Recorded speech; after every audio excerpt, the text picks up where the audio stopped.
Factory layout మన Mukunda jewellers వారి నూతన బ్రాంచెస్ ప్రారంభం అతి త్వరలో జూబ్లీ హిల్స్ లో ఫిబ్రవరి 20న, మన వైజాగ్ లో ఫిబ్రవరి 28న విచ్చేయండి.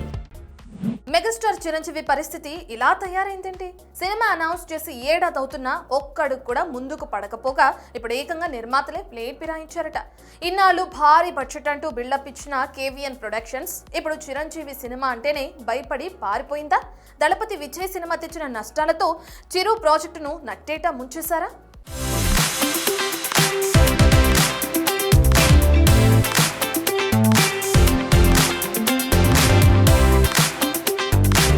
మెగా 158 ఈ పేరు వింటేనే ఫ్యాన్స్ పూనకాలతో ఊగిపోయారు. కానీ ఇప్పుడు సీన్ రివర్స్ అయింది.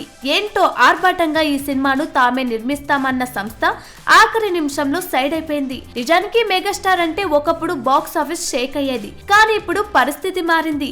చిరంజీవి సినిమా అంటే నిర్మాతలు కోట్లు కుమ్మరించడానికి వెనకడుగులు వేస్తున్నారు. కేవీఎన్ వంటి బడా సంస్థ మెగా 158 నుంచి తప్పుకోవడమే దీనికి బెస్ట్ ఎగ్జాంపుల్.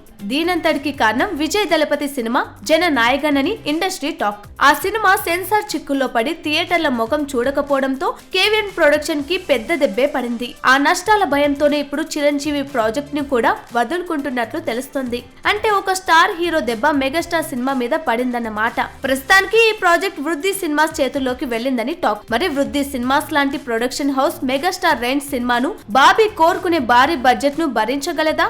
అసలు సినిమా ఇప్పట్లో రాదనే నెగటివ్ టాక్ రాకుండా ఉండడానికి ఈ కొత్త పేరును తెరపైకి తెచ్చారా? నెలాఖరున ముహూర్తం అంటూ ఊరిస్తున్నా అసలు ఇప్పట్లో షూటింగ్ మొదలవుతుందన్న గ్యారంటీ ఏముంది? ఒకవైపు దర్శకుడు బాబీ వింటేజ్ చిరంజీవిని చూపిస్తానని ఊరిస్తున్నాడు. మరోవైపు ఇప్పటికే స్క్రిప్ట్ విషయంలో ఎన్నో మార్పులు చేర్పులు జరిగాయని టాక్. ఇంకోవైపు నిర్మాతలు లేక ఇటు సరైన కథ లేక మెగా 158 ఊగిసలాడుతుంది. మరి కనీసం ఈ కొత్త నిర్మాతలతోనైనా సినిమా సెట్స్ పైకి వెళ్తుందా లేక ప్రకటనలకే పరిమితమవుతుందా? కాలమే డిసైడ్ చేయాలి.